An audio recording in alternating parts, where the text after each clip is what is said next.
में लगाते हैं, सत्संग के लिए टाइम नहीं है। इतने कृपण होते हैं, समय भी अच्छे काम में नहीं लगाते, पैसा भी अच्छे काम में नहीं लगाते। एक सेठ थे, सेठ पन्नालाल।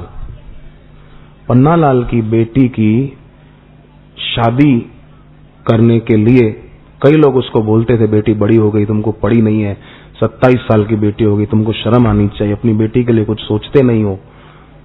तो कई लोग फिर ऐसा भी बोलते, अरे कंजूस जो ठहरा, काहे अपनी बेटी की शादी कराएगा, सोचेगा दहेज देना पड़ेगा, खर्चा करना पड़ेगा, इसलिए कराएगा ही नहीं।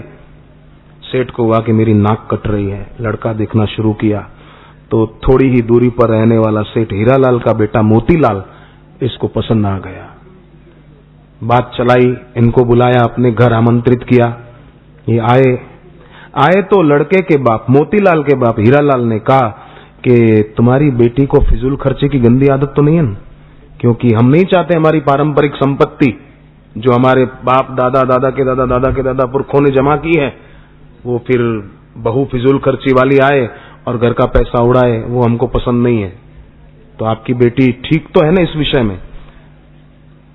तो सेठ पन्नालाल बोला कि हीरालाल, आप बिल्कुल चिंता मत करो, आप मेरी बेटी को देखोगे तो खुश हो जाओगे। उसका जो करकसर का तो नहीं, पर उसकी जो कंजूसी आप देखोगे तो आप खुश हो जाओगे। फिजूल खर्ची की आदत बिल्कुल नहीं। लड़के का बाप बोला हीरालाल के देखो, हमारे सिर पर जो पगड़ी पहनी है ना, ये पगड़ी मेरे पिताजी ने मुझे दी है, और मेरे पिताजी को उनके पिताजी ने दी थी, उनके पिताजी को उनके पिता ने दी थी, उनके पिता को उनके पिता ने, उनके पिता को उनके पिता ने, ऐसा करके वो कितनी पीढ़ियों का नाम बोल गया। और उनके पिता को कहीं से मिली नहीं थी, खरीदी थी, पर पैसे नहीं दिए थे, उधार ली थी।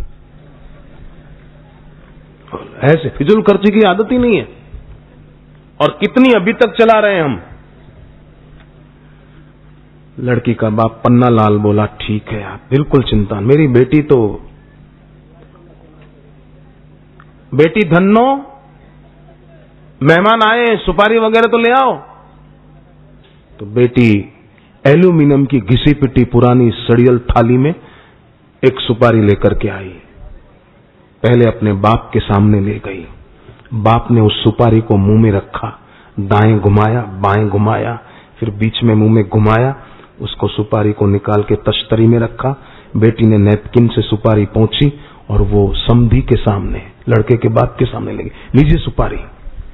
वो तो चकराया लड़के का बाप, ये क्या है? बोले संकोच बिल्कुल मत कीजिए, लीजिए लीजिए, ये सुपारी हमारे यहां 3 शताब्दियों से चल रही है, हमारे दादा परदादा इसको मुंह में रखकर चूसते रहे, फिर रखते रहे, उन्होंने भी इसको चूसा हुआ है, फिर पिता उसके पिता सबने फिर हमारे पास आई 3 शताब्दियों से। और मूल में जो थे हमारे दादा के दादा दादा के दादा दादा के दादा दादा के दादा, उन्होंने भी खरीदी नहीं थी, नदी किनारे नहाने गए थे तो वहां उनको पड़ी हुई मिली थी, वहां से वो ले आए।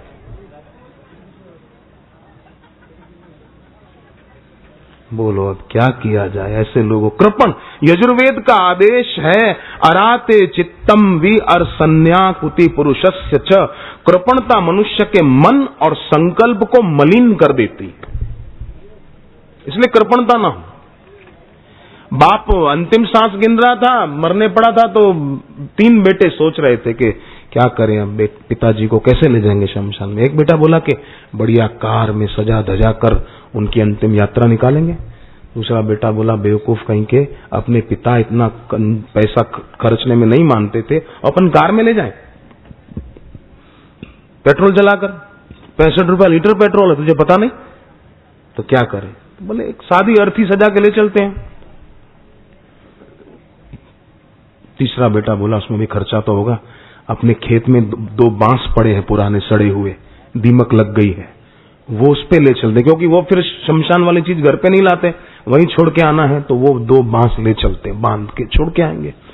बाप अंतिम सांस गिन रहा था, थोड़ा होश था उसको, वो बोला बेवकूफो, खेत के रखे हुए बांस भी क्यों खर्च करते हो, काम आएंगे पुतला बनाने में, पुरानी चप्पल मेरी टूटी हुई ले आओ, मैं पहन के खुद ही चला जाता हूं, वहीं जाके आखिरी श्वास लूंगा मैं।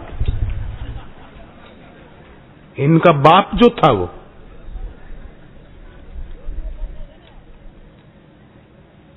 कृपणता, एक दोष है। समय भी अच्छे काम में नहीं लगा पाता है आदमी, और पैसा भी अच्छे काम में नहीं लगा पाता है। शादियों में, पार्टियों में, दिखावे में लाखों करोड़ों रुपया खर्च कर देते लोग, पर अच्छे काम में, गरीबों की सेवा में, वहां उनका पैसा नहीं लगता है। इसलिए वेद कितनी सुंदर बातें बताते हैं। वेद के वचन मनुष्य के कल्याण के लिए है। ऋग्वेद तो कहता है कि अर्यो दिदिश्वो त्रिभुजा अत्रश्यंसी अपसह प्रयसा वर्धयंती, मतलब हमारे देश की जो जनता है वो धनवान हो, पोषक हो, खुद भी पुष्ट हो और दूसरों का भी पोषण करने वाली हो। हमारे देश की जनता कर्मठ हो, दानशील हो और तृष्णा से रहित हो। क्या वेद के ये मानो मंत्र आशीर्वाद है? वेद के वचन वरदान रूप।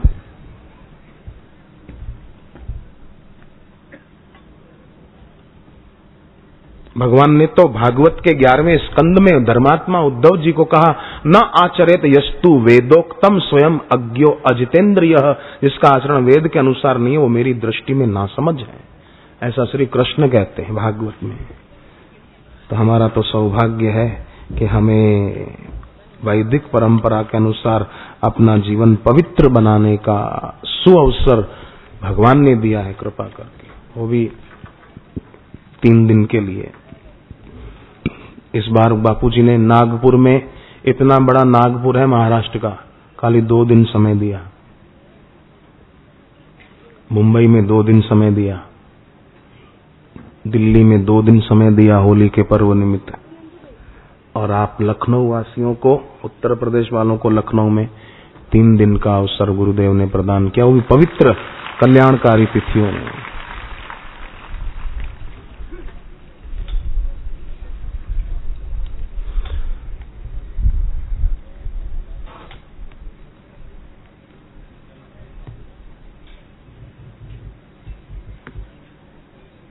हम सभी लक्ष्मण जी जैसे राम जी की सेवा के लिए निकले अयोध्या से, तब सुमित्रा माँ के पास गए थे। सुमित्रा माँ को कहा, माँ मुझे आशीर्वाद दे, मैं सेवा और भक्ति में सफल हो जाऊं। तो माँ ने कहा, बेटे सेवा और भक्ति में सफल होना है तो 5 दुर्गुणों से अपने को बचाना। कौन कौन से 5 दुर्गुण? एक तो बेटे किसी में राग मत करना, आसक्ति मत करना। राग के कारण मन चंचल होता है, मन चंचल है तो साधना में नहीं लगता। राग रूपी दोष से अपने को बचाना। दूसरी बात, रोष भी एक दोष है। रोष, जरा सी अपनी मनचाही नहीं हुई तो गुस्सा आ गया।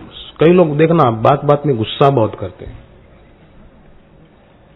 जो मिर्ची ज्यादा खाते हैं, तली हुई चीजें ज्यादा खाते हैं, अचार ज्यादा खाते हैं, नमकीन बाजार के ज्यादा खाते हैं, तीखे मिर्च वाले, तो उनका स्वभाव चिड़चिड़ा बहुत होता है। बात बात में गुस्सा खूब करते हैं। गुस्सा सदा नाक पे ही बैठा होता है गुस्सा, तैयार, बस कुछ हुआ नहीं कि भड़के नहीं।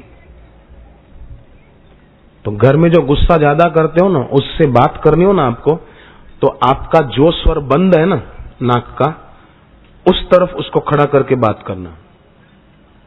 हमारा दिन में कभी दाएं स्वर से श्वास चलता है, कभी बाएं स्वर से श्वास मुख्य रूप से चलता है, कभी कभी दोनों स्वरों से भी चलता है। तब समझो सुषुम्ना नाड़ी का द्वार खुला है, और सुषुम्ना नाड़ी का द्वार खुला हो तब आप जब ध्यान करने बैठोगे ना, आनंद आनंद आएगा। नाक के बाएं स्वर से श्वास चल रहा हो, चंद्र स्वर है। नाक का बायां स्वर चंद्र स्वर कहलाता है, दायां सूर्य स्वर कहलाता है। तो चंद्र स्वर जब चल रहा हो, मना नाक के बाएं नथुने से श्वास मुख्य रूप से चल रहा हो, तब अगर आप जप ध्यान करने बैठेंगे तो मन लग जाएगा, खूब आनंद आएगा।